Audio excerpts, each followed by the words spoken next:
Welcome to Beyond the Show, the podcast home of all things Cannabis Conference. My name is Eric Sandy, and I'm the digital editor of the Cannabis group at GIE Media. The 3-day schedule of educational programming at Cannabis Conference 2023 is now live. Check it out at cannabisconference.com. It's been fun putting this one together, and you're going to notice some stalwart sessions that we include each year, but also several cultivation sessions that really dig into timely topics, like the DEA's hands-off approach to seed sales, more on that soon, and hop-latent viroids rampage across cannabis crops.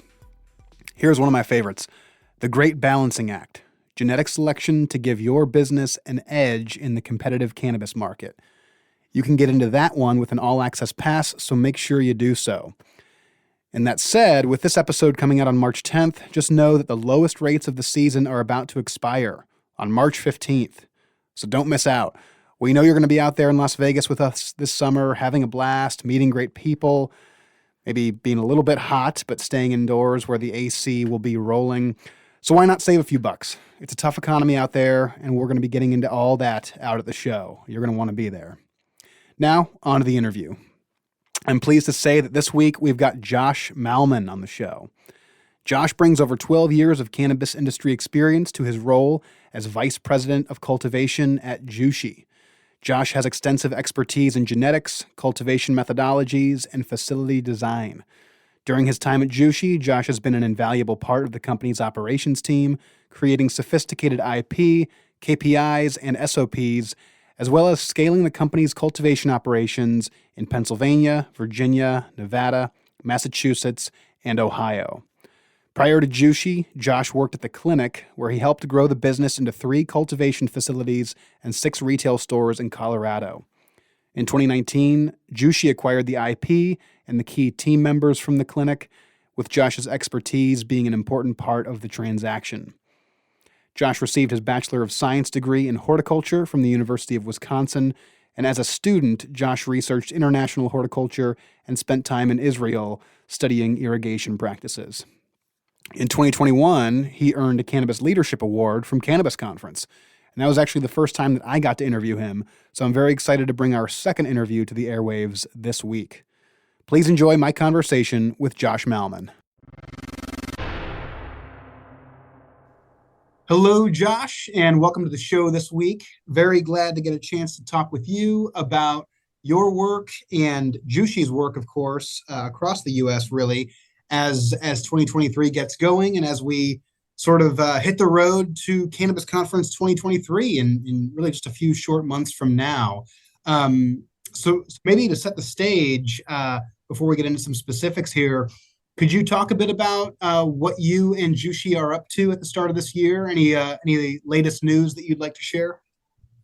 Yeah, thanks, Eric. I think, speaking from cultivation specifically, we finished up some pretty major construction projects in Virginia and Pennsylvania, sort of end of last year. And, this year is really about making sure that we can get these new, highly designed and high value locations producing consistently week in and week out, right? So I think every operator that's designed and built the facility can talk to you about the headaches of turning on all your systems and them never functioning the way that you hoped and desired or thought you designed them. And that was the case for us. So we've made a lot of progress over the last several months, and as we're coming into 2023, really starting to see us having success in these new sites and producing that high quality product that everyone expects from Jushi.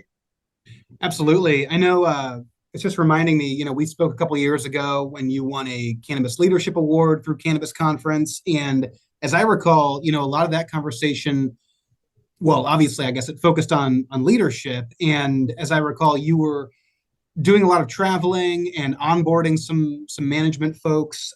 So in terms of that idea of bringing these facilities up to speed and getting the consistency there right off the bat, could you talk about how you as an individual kind of help that along?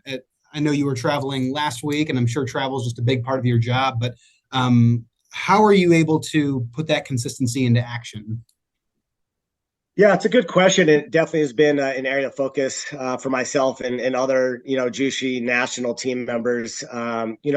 These construction projects and even, legacy facilities that Jushi's acquired over the years, there's new equipment commissioning happening, which really requires, a lot of training and ultimately sometimes the development of, new SOPs. When you talk about, sort of your typical plant touch, procedures, those are pretty ubiquitous across the country. And, I think it took us time to make sure we had the right leaders in the site to be able to train the line level employees on really what Jushi standards were and techniques were. But really, the biggest hurdle has been getting some of the new equipment onboarded and trained up correctly. And I think the biggest reach for us there was just some of our newer high tech sort of fertigation and irrigation processes and equipment are, in that area. We're using Ritter systems for, mixing and pumping nutrients.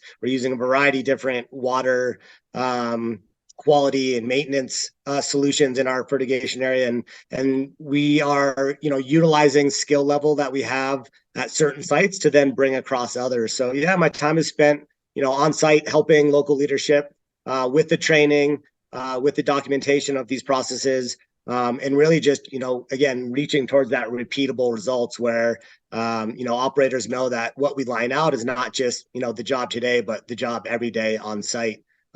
It's been a challenge. The end of last year was a definite challenge. We've had turnover, and so it always keeps us on our toes, and ultimately has kept us, out on the road. Absolutely, yeah, and I mean, as you alluded to there, that those challenges are something that we've been reporting on quite a bit via Cannabis Business Times, and you're seeing whether it's just price compression at the retail level or all the way up the supply chain, or certainly inflationary issues kind of outside of the cannabis industry, but affecting the cannabis industry. It's a tough economic situation out there. From the perspective of the cultivation department at a company like Jushi, and maybe you were kind of going in this direction already, talking about fertigation and irrigation and new processes. But what are some ways that you and your team are responding to some of those more retail-facing pressures like price compression around the U.S.? Yeah, I mean, I think for cultivation department and really Jushi in total, it's really this year is really focused on gaining efficiencies where we can. So be it through automation of certain processes, if it's really taking a hard look at staffing levels and productivity levels of our staff at every sort of process throughout the cultivation cycle. Really, looking at our top performing facilities, seeing what's gone right there, and then again training and retraining and ensuring that we're sharing best practices. Working for an MSO, you would think, hey, Jushi has one process and it just happens. Well, I wish it were that easy, but we found that it's not always that easy. And you've got local leaders that do need to make snap decisions, and they do it to the best of ability. And sometimes it's for improved productivity and efficiency, and sometimes it goes the other way. And so really, we have a lot of meetings with all of our local cultivation leaders. We're really trying to share best practices, and again, that productivity piece is a huge piece for us because it really ultimately drives staffing. And if we can control costs, which is what the name of the game is right now, 2023 for Jushi, on the cultivation side, it'll help to drive that for the business. So, beyond looking at productivity of our employees, it's really working closely with, procurement and purchasing, making sure that we're, our consumable purchases are as in line as possible with our actual run rates. We don't want to sit on a lot of, inventory. We'd rather have our vendors sit on the inventory and buy it as needed. Trying to make these small improvements. Jushi's grown quite fast over the last, 4 years. And, we didn't necessarily do everything right. We probably oversized a little bit in all areas, and really just trying to tighten the belt and manage those costs, from the cultivation department all the way through the business. Yeah, and definitely not alone there. I think these are some universal themes that are emerging right now across the industry. And of course, you and your team have some nice vantage points on the markets in Pennsylvania, Virginia, Nevada. Massachusetts, Ohio, where I'm sitting right now. And of course, each market is different in its own ways. I mean, there are universal themes, but there's a lot of specific things that are unique to each market. Are is one of those markets more challenging than the other, or in terms of this price compression issue, or how do you, kind of set these five marketplaces alongside one another when you're thinking about business strategy? Yeah, I mean, it's hard for me to truly comment on if there's one of these markets that seems to be putting more pressure than the others. I mean, obviously, Jushi, you just named the states where we were running cultivation operations. There are different size facilities and different size markets in each of those. And so we're looking at, our biggest facilities as being where we want to get our biggest bang for the buck. Not to say that we're not looking at making improvements and adding automation equipment to, again, look at cost control and improvement of COGS on the cultivation side and at all of our sites. But really, Massachusetts, Virginia, and PA are biggest. I think VA being sort of the most limited market in terms of operators. We're seeing price compression there, probably least so as compared to, say, a well-established market like Massachusetts, that's both medical and rec, and then a very well-established and very strong medical that we see in Pennsylvania. So really looking at those three to really drive the change throughout the company, and maybe taking learnings and actions that we're doing at those sites and rolling them across our smaller facilities. Yeah, absolutely. I know you've been in the space for a number of years at this point, and I was going to ask, whether 2023 feels like a really different sort of year to you, and I guess maybe that's a legitimate question. As I'm thinking about it, it may also be just kind of a dumb question because every year is kind of different in this industry. So maybe to further hone that question, I guess what's been surprising you lately about life in cannabis? Yeah, I appreciate that question, and honestly, you almost took the answer right out of my mouth. I mean, I started in Colorado in 2010, and so seeing a lot of different chapters of this regulated market, and really myself and a lot of the colleagues at Jushi who have been in the industry for quite a while, we feel fairly weathered, right? We've seen how rapidly state regulations change, business plans, construction schedules, really, really all of it. So I wouldn't say that, that anything, at least this year, is just really mind-boggling or surprising to me. And maybe that's a jaded take on it because I have been in the market and seen the Colorado, market grow as it did, and then now being able to participate in the growth of an MSO. It just feels like we've sort of seen all of it, and if we haven't seen something and it shows up, I guess we're feeling less surprised that something comes up than not, right? I mean, we just this industry is rapidly growing and rapidly changing, and those of us that have been in it for as long as I have learned to weather the storm and know that to be successful we have to be flexible in our business plans and in how we want to run these businesses, because trying to lay out a plan for the next 5 years and think you can just stick to it without any deviations has proven wrong to us over and over and over again. Yeah, no doubt about that. And maybe to that end, of course, you'll be joining us on our March 13th webinar on the supply chain of cannabis genetics. Now, people may be listening to this before the 13th, but that's in the very near future.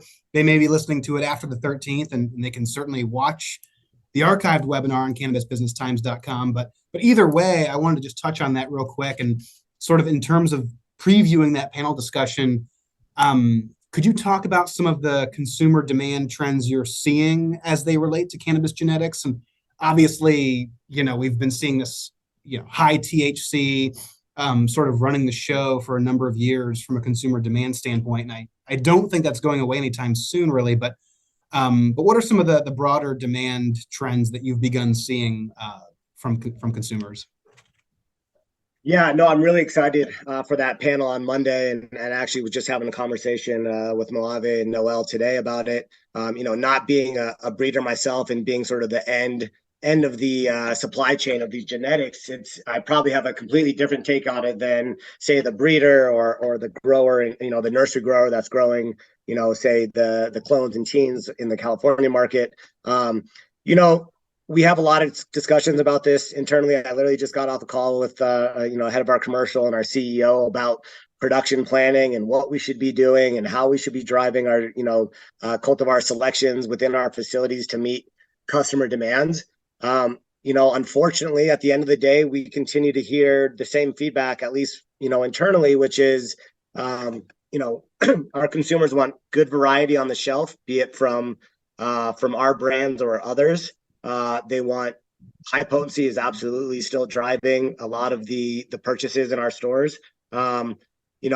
Pricing, huge deal, and I think what we're seeing across the market, not just within Jushi but others, is being able to offer up a variety of different SKUs for each form factor to sort of cover pricing. And again, a lot of times those are broken out by potency numbers, but ultimately they could be broken up by the quality of the product in there, or really we would like to get to a point where we can start educating and working with the consumer around terpenes and how much those play in the ultimate effect from cannabis use, at least with flower and vape.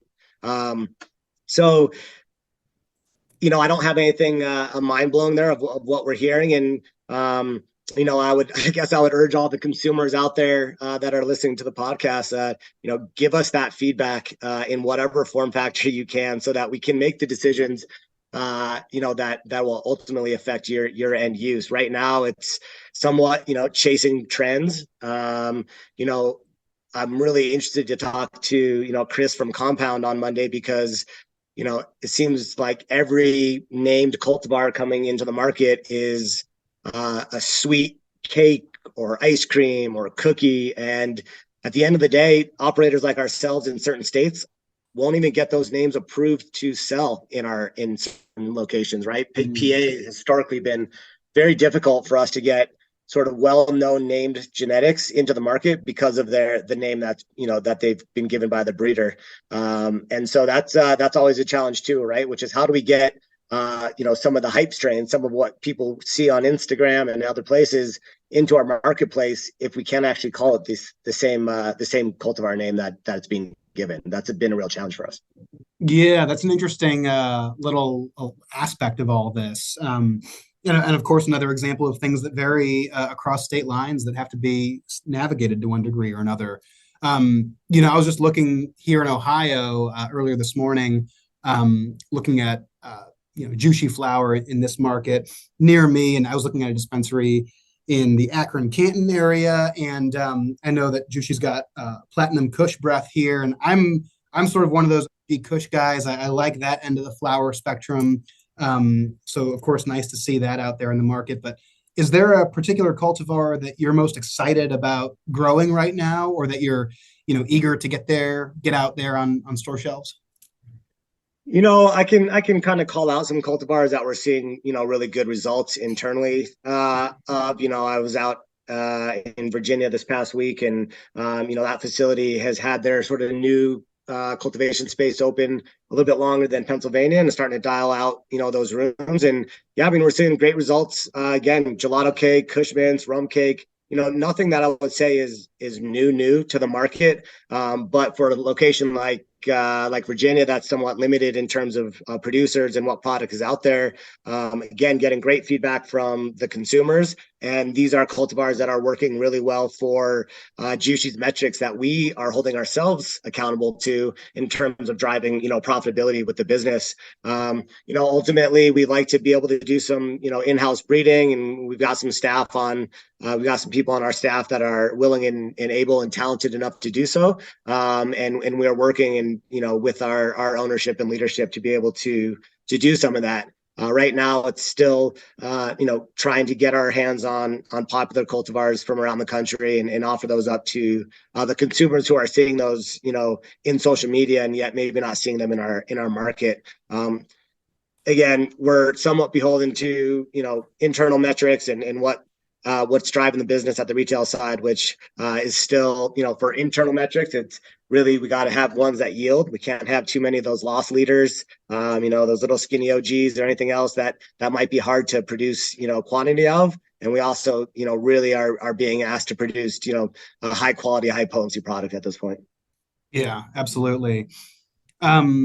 Well, I know, like I said at the top of this interview here, the conference really is just a few short months away. Time tends to fly in this industry, and you, as an advisory board member, have been a critical part of helping us put together this program this year. And it's slightly different from years past. I think it's a bit more focused and maybe even more timely in some ways. People can see for themselves. It's up live now on cannabisconference.com. But all that being said, I guess I want to recognize that it is sort of a big ask to have people take the time and the money to get out to Vegas in the middle of the summer, at sort of a tough time in the marketplace for all the reasons we mentioned earlier. So I wanted to get a sense from you, on the cultivation side, working there, grinding away each day and dealing with these trends that we've been talking about. What are you hoping that attendees can take away from a show like this if they're going to make the effort to get out there in an otherwise, fairly trying time? What do you think that they should be able to bring back to their business after the show? Yeah, I mean, I'll just say this. I think, over the last couple of years as I've attended the show, I've just seen it improve both in content, in terms of the speakers lineup, as well as, the vendors that are out on that trade show floor. And so I think there's a real benefit there. Personally, I'm super excited about this cultivation roundtable that's going to be happening a day before. And I know there's somewhat limited participation in that group, but, and I think you and I have had this conversation before, but the lack of communication and collaboration between cultivators around the country, I think, is a real detriment to us and is potentially holding us back from progressing this industry faster. So, for me, being able to spend, a full day in a room with a lot of cultivators from around the country, large and small, I'm really looking forward to that, to meeting new people, making new connections, and sharing information that ultimately will help us all, drive our business in the right direction. I think for the general public that may not participate in that roundtable, those same aspects are ringing true. If you're going to spend the money and the time to come to an event like yours, really pick and choose what speakers you want to listen to and what vendors you speak to, so that you can make the biggest impact on your business when you go back to it. It's very easy to go to an event like this and just get wrapped up with trying to see everything, or obviously it's Vegas, so there's a lot of other areas of the city that might pull you away from it. But if you're going to take the time, in what we're doing from the advisory panel side is really trying to present the most up-to-date and pertinent topics that we can for new entry participants into the industry, and for those that are long-time industry professionals. Absolutely. Well, we're certainly excited to see you out there this year, Josh. I know it's kind of a fun time. I was just thinking about this morning, being here in March. This is the time of year where it suddenly feels like we're shot out of a cannon and racing to August. And it's kind of the thing around which the whole year pivots. So, but yeah, it's going to be super fun. The roundtable, I'm very excited about. I think you're absolutely right. It's a really cool opportunity, and should be very enlightening for everybody. But in the meantime, thanks for joining us this week, Josh. It was great getting a chance to talk to you about fairly complex issues out there in the market, and always good just to catch up with what Jushi is up to. Great. Yeah. Thanks again for having me on, Eric. And that's a wrap on another episode of Beyond the Show. Hope you enjoyed that conversation with Josh Malman of Jushi. I know I did. It's always great talking to a fellow fish head from the industry, with spring tour and summer tour coming up. It's great to talk about that, maybe a little bit more off air than on air, but at least the on air conversation covered some important topics related to Cannabis Conference, and of course a lot of the stories that we've been covering in Cannabis Business Times lately. This is kind of an important time here in the Cannabis Conference universe in the middle of March. We've got our rates, our lowest rates of the season are beginning to expire, so you're going to want to get on that. And again, like I mentioned at the top of the episode, the educational session schedule is now live, so you can really begin to see Cannabis Conference taking shape. We're going to be announcing a few more sessions over the next few weeks, as well as a whole bunch of fantastic speakers from around the industry to fill out those sessions and put that content, bring it to life out in Las Vegas. Again, this is going to be August 15th to the 17th, our 7th annual event, Cannabis Conference 2023.